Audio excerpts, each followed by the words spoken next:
Mira, déjame arrancar un poquito con mi juventud, porque creo que parte de estar ahorita nosotros juntos es hablar de la necesidad de que la segunda generación de hijos y nietos de sobrevivientes demos la nota, demos el do de pecho. Yo estudié en la Naye, en el nuevo colegio israelita.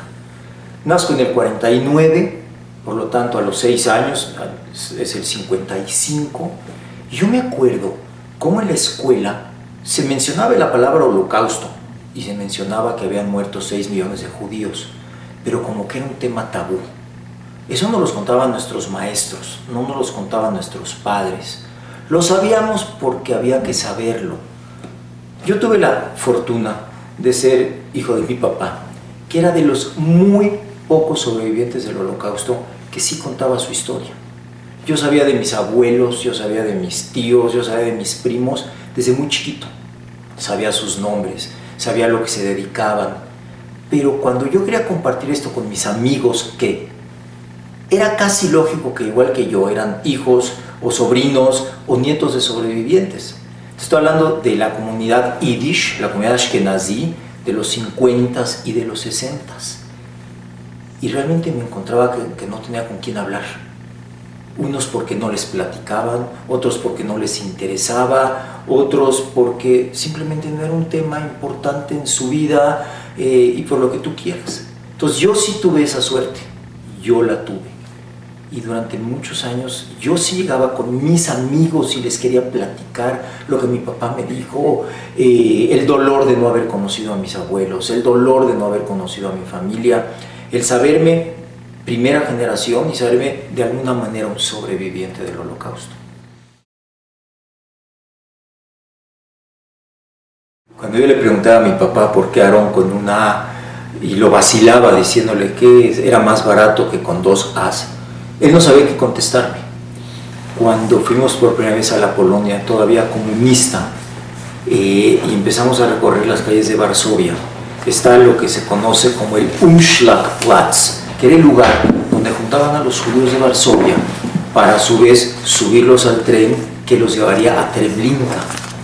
Ahora existe una pared en blanco, en mármol blanco, en donde están grabados todos los nombres de judíos, no apellidos, nombres, pero nombres. Aarón, curiosamente, en polaco se escribía con una A, Aarón se escribe con doble A, Aarón se escribe con A-H-A porque viene de Aharón, el último.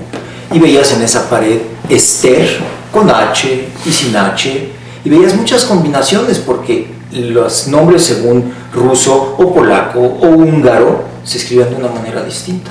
Isaac con C, Isaac con K. Y bueno, no había una explicación específica, simplemente que yo llevo el nombre de mi abuelo Aarón, que está con una sola A. Pero mi papá, como que al principio no entendía mi pregunta, porque él tampoco sabía que Aarón debería escribirse con doble A. Le tomó muchos años ya de vivir en México y ver cómo se escribía. Ya parece entonces el daño ya estaba hecho y me quedo con una sola A.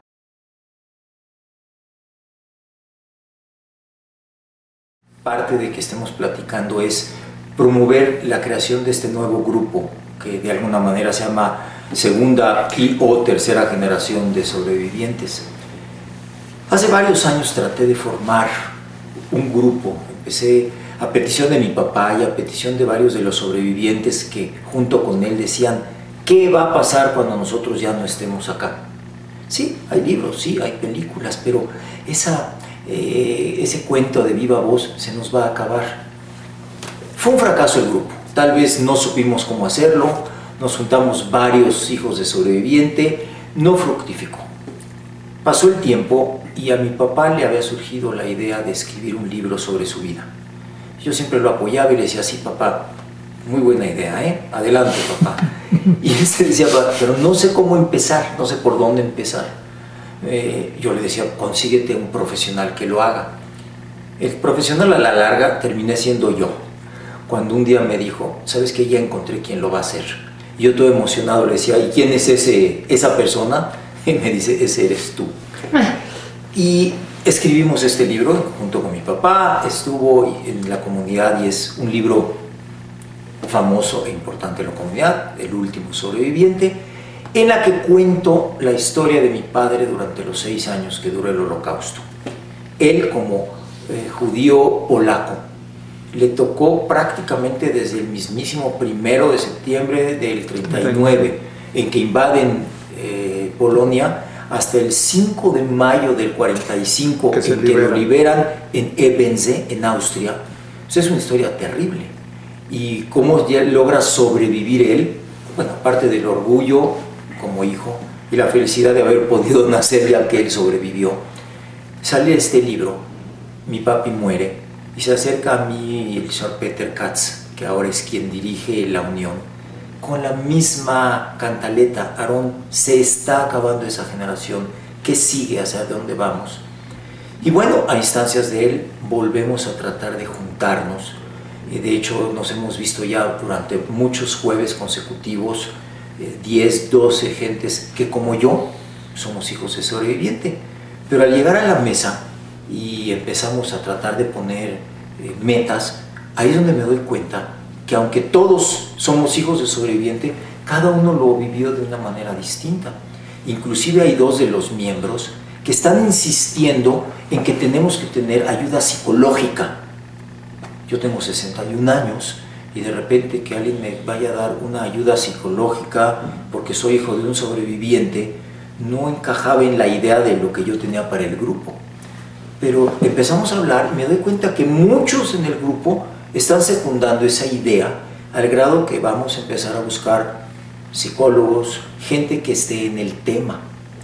Otro decía, ¿sabes qué? Lo que pasa es que no hay nada escrito sobre hijos de sobrevivientes. Bueno, puede ser, yo he leído mucho, pero efectivamente sobre hijos de sobrevivientes dije, no debe haber ninguna literatura. Tan sencillo como agarrar al día siguiente en la computadora, escuché Amazon, me metí a libros sobre hijos de sobrevivientes y hay una tonelada, claro que los hay. Y nuestro grupo no es ninguna primicia. Estados Unidos y Canadá tienen estos grupos desde hace decenas de años. Son hijos de sobrevivientes que en los 50s y 60s ya han formado estos grupos y se han tenido asesoría psicológica y se han escrito libros.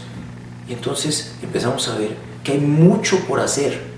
Alguien decía, lo que pasa es que nosotros no debemos de hacer como nuestros padres, de llegar a distintos foros a dar lástima porque mataron a 6 millones de judíos.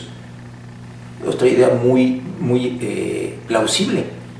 Y el otro se levanta y dice, no, es que ahora lo que tenemos que llegar es a contar nuestras historias, pero desde el punto de vista positivo, como mi libro, en donde mi papá, mientras lo escribíamos, me decía, lo único que no quiero que haya en este libro es rencor, que no haya muertos y explosiones. No tengo por qué explicar cómo mataron a mi padre, porque cuando alguien lo esté leyendo va a decir, ah, pobre, mataron a mi padre. Fue algo muy triste para la familia, pero no era esa la idea.